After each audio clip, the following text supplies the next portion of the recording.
जय श्रीमन नारायण। अनुरागिनी पत्नी का कर्तव्य होता है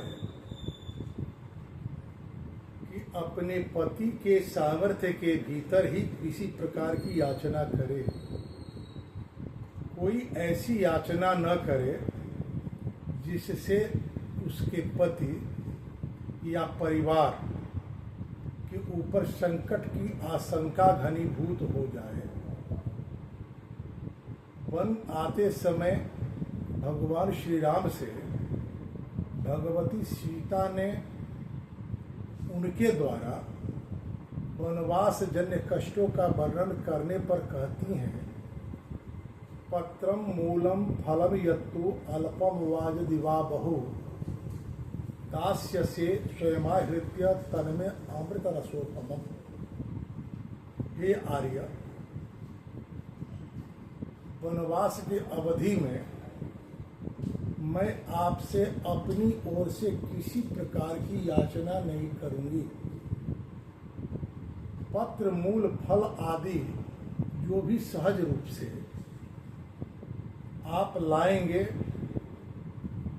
वह अत्यल्प हो या अधिक हो, उसमें मैं अमृत के स्वाद का अनुभव करूंगी।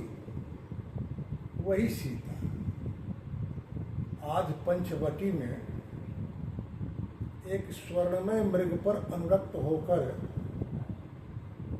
भगवान श्री राम से कहने लगी, आर्यपुत्राभिरामो सौ मृगे मृगो हरति मे मनः आन ऐनम महाबाहो क्रीडार्थम नो भविष्यति। हे आर्यपुत्र, यह विचित्र मृग है जो मेरे मन को हर लिया है। आप इसे सयास लाएं, हम लोगों के लिए ये क्रीड़ा का केंद्र होगा। इस मृग की स्थिति को देखकर लक्ष्मण ने भगवती सीता के उपस्थिति में भगवान श्री राम से ये बात कही कि हे रघुनंदन, यह प्राकृत मृग नहीं है, यह किसी की माया है। लक्ष्मण के इन वाक्यों का सर्वथा अनुसुना कर दी सीता और राम से आग्रह करने लगी। सीता के इस आग्रह को स्वीकार करते हुए भगवान श्री राम ने लक्ष्मण से कहा, लक्ष्मण अस्यामायत तमस्माकं यत् कृत्यं रघुनंदन अहम एनम वधिष्यामि ग्राहिष्यामि अथवा मृगम। लक्ष्मण, सीता की रक्षा करना हमारा कर्तव्य है।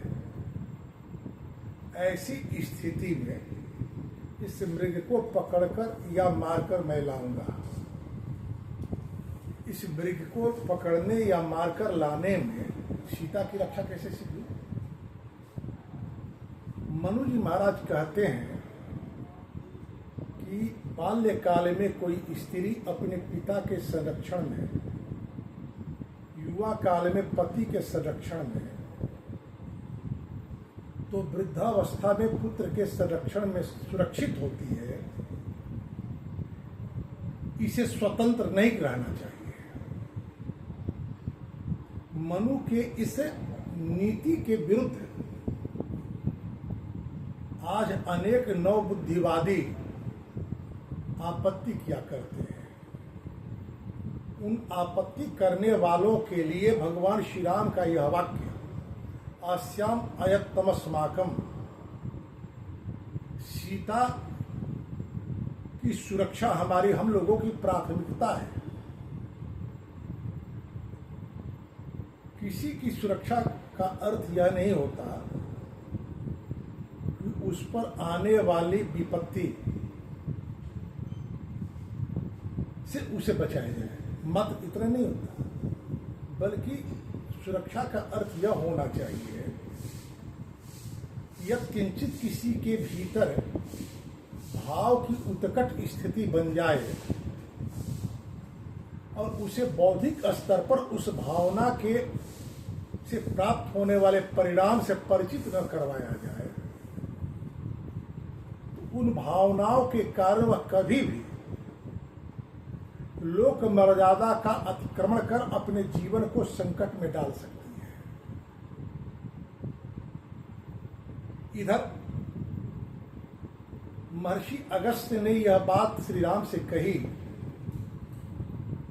कि विषमता के दिनों में सामान्य स्त्रियां पतियों का साथ छोड़ दिया करती हैं, परंतु यह सीता सामान्य स्त्रियों के से विपरीत आपके विषम परिस्थितियों में आपके साथ आई हुई है। इनके भावनाओं का आदर करना आपका कर्तव्य होना चाहिए, जिससे इनका मन रमे वह आपको करना चाहिए। भगवान श्री राम धर्म विग्रह है। धर्म है क्या?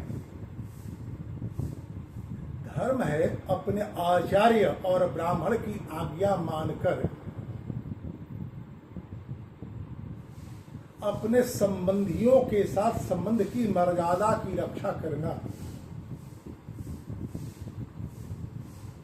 लोक संबंध जब स्वेच्छाचारिता पूर्वक जिए जाते हैं तो बंधन के कारण होते हैं, वहीं शास्त्र संत और आचार्य के निर्देश में जिए जाते हैं तो ये मुक्ति के कारण होते हैं। देवी सीता के निवेदन पर भगवान श्री राम धनुष और बाण लेकर उस स्वर्णमय मृग के पीछे चले। राम के चले जाने के बाद सीता मीमांसा करने लगी अपने इस माइक मृग के प्रति आग्रह का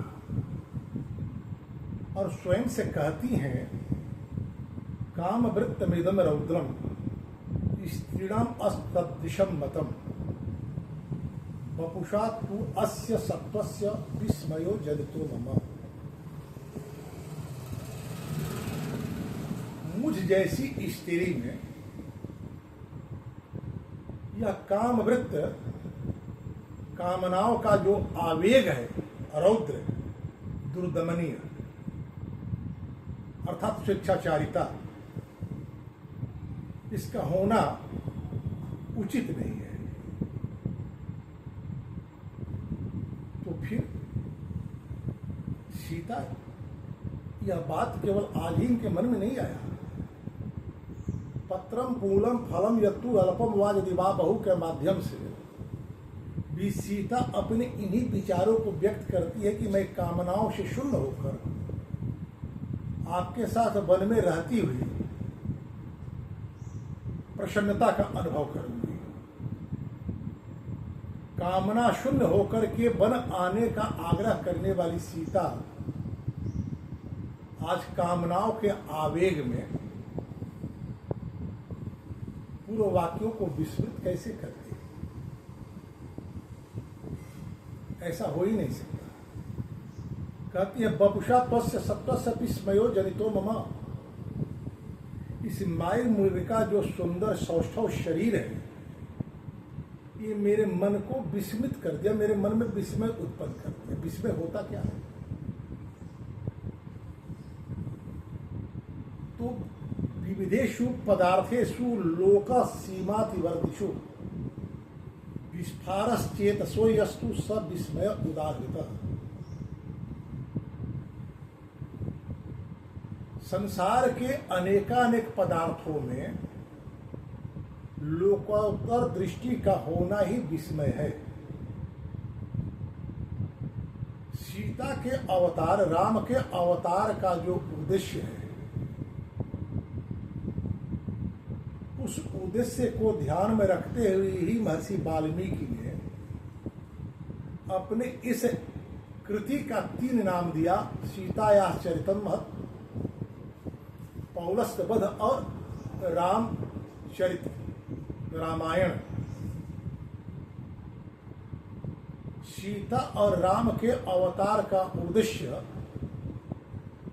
रावण वध है। जब श्री राम ने सुतीक्ष्ण के आश्रम पर ऋषियों के प्रति किए जाने वाले आतंक का प्रतिकार करने के लिए राक्षस वध की प्रतिज्ञा करते हैं, सीता अवरोध बन खड़ी हो जाती है और कहती है कि सूक्ष्मतापूर्वक विचार करने पर मैं पाती हूं कि आप अधर्म की ओर बढ़ रहे हैं,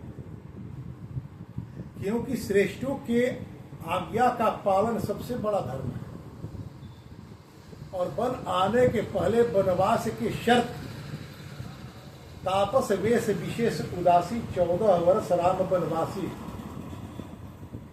श्रेष्ठ की आज्ञा है, उसका पालन करना चाहिए, अतिक्रमण नहीं करना चाहिए।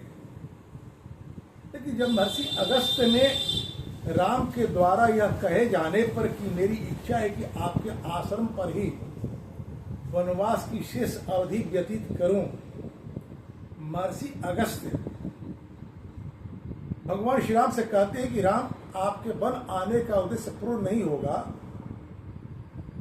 क्योंकि कोई राक्षस मेरे आश्रम के आसपास भी नहीं भटकता। महर्षि अगस्त के इन वाक्यों से सीता को संकेत प्राप्त हो गया कि राम का वन आगमन जिस विशेष उदासी रहते हुए तपस्या करने की बात कही गई है, उस तपश्चर्या में यह भी है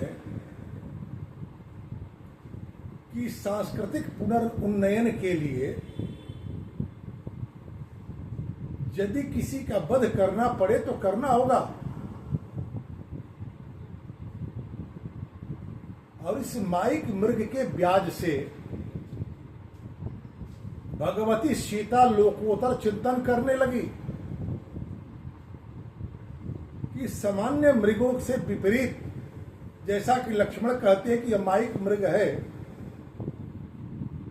यदि आया है तो किसी के उद्देश्य को पूर्ण करने के लिए आया है। तो हमें भी विवाह के वेदी पर राम के द्वारा सखे सप्तपदा भव माम अनुव्रता भव का सम्मान करते हुए अनुवर्तिनी होना चाहिए। लक्ष्मण को जानने नहीं दी।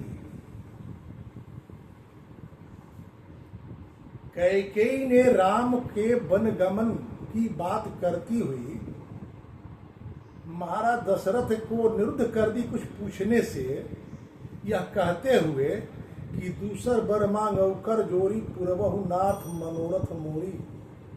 यह मेरा मनोरथ है, व्यक्तिगत विषय है। राम को मैं वन क्यों भेजना चाहती हूँ, इस विषय में आप कोई प्रश्न नहीं करेंगे।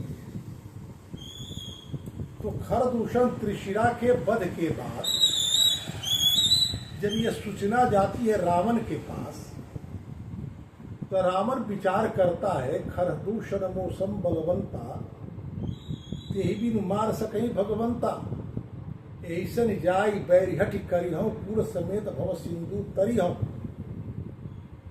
यह रावण का मंत्र है। मंदोदरी के लाख समझाने पर भी अपने मंत्र को नहीं व्यक्त करता।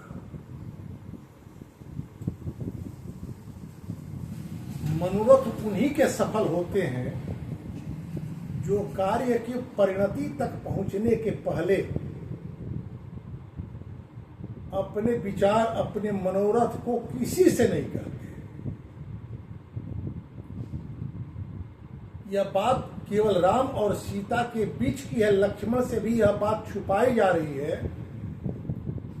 सीता भी लक्ष्मण से नहीं कहना चाहती कि लक्ष्मण इस माइक मृग के पीछे राम को मैं क्यों दौड़ा रही हूं। बस इतना ही कहती है, आर्य पुत्राभिरामोशो मृगो हरति में मना। मेरे मन का यह हरण कर लिया, इसलिए आप इसे पकड़ कर लाए या मारकर इसका चरण लाए।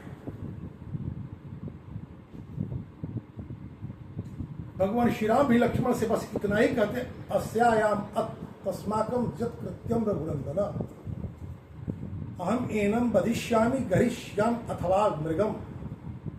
सीता की सुरक्षा देना हम लोगों की प्राथमिकता है, इसलिए इस मृग को पकड़कर या मारकर मैं लाऊंगा। मूल बात लक्ष्मण से भी छुपा दी जाती है।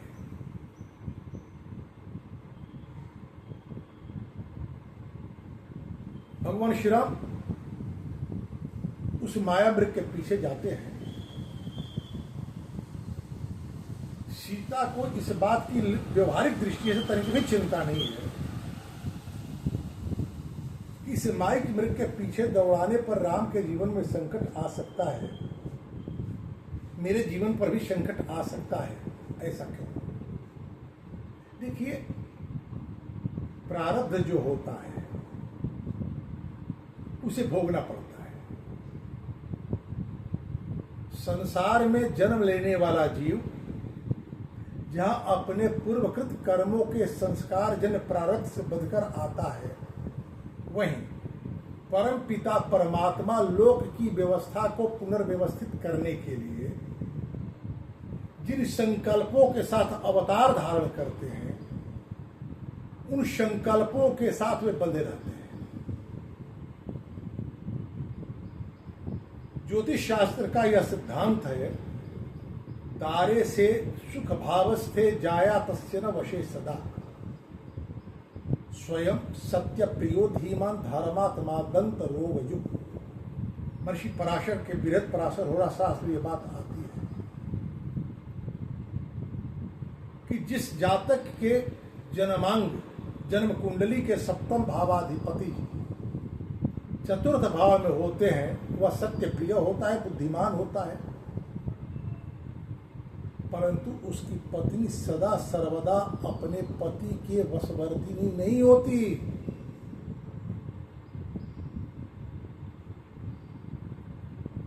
ज्योतिषियों के यहां लगने वाली भीड़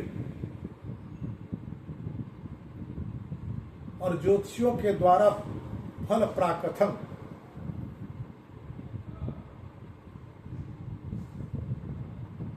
ये प्रष्टा और वक्ता दोनों भूल जाते हैं कि ज्योतिष वेदानाम अयनम चक्षु है। चक्षु की भूमिका क्या होती है? दृष्टिपूतम निषेध पादम, आंख से मार्ग देखा जाता है, उसके बाद पैर बढ़ाया जाता है। ज्योतिष क्या है? ज्योतिष पूर्व जन्मार्जित कर्मों से प्राप्त होने वाले परिणाम की व्याख्या करता है। आप यदि गीता के कर्मवाद पर विश्वास करते हैं, उसके प्रति आपकी निष्ठा है, आचरण है, तो ज्योतिष का पर्याप्त लाभ आपको प्राप्त हो सकता है। भगवान श्री राम अपने जन्म कुंडली के चतुर्थ भावस्थ सप्तमेश की स्थिति से अपरिचित हों, ऐसी बात नहीं है।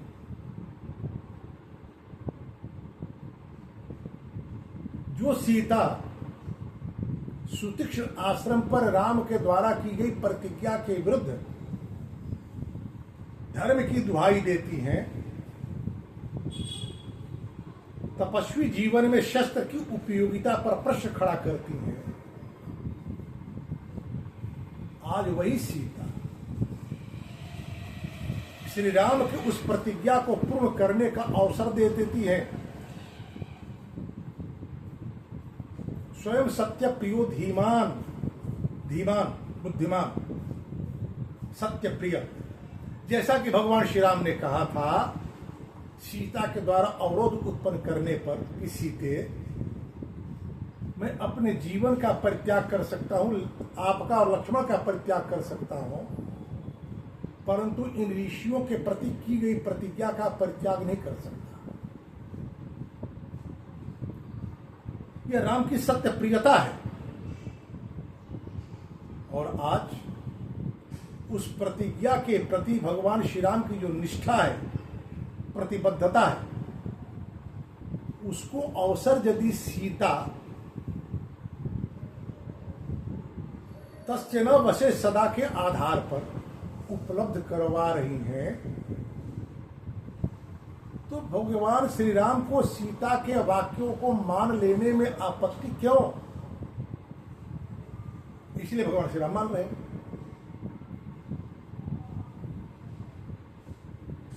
एक स्वस्थ दाम्पत्य के लिए आवश्यक होता है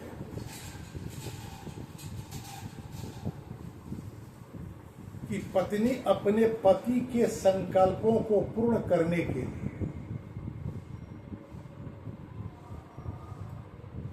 स्वयं के जीवन में संकट को भी स्वीकार करने को तैयार हो जाए, विषमताओं को झेलने के लिए तैयार हो जाए।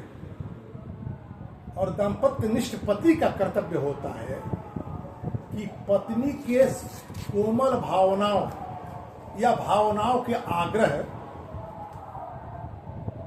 का सम्मान करते हुए अपने संकल्प को पूर्ण करने का मार्ग प्रशस्त कर ले। जय श्री नारायण। धन्यवाद।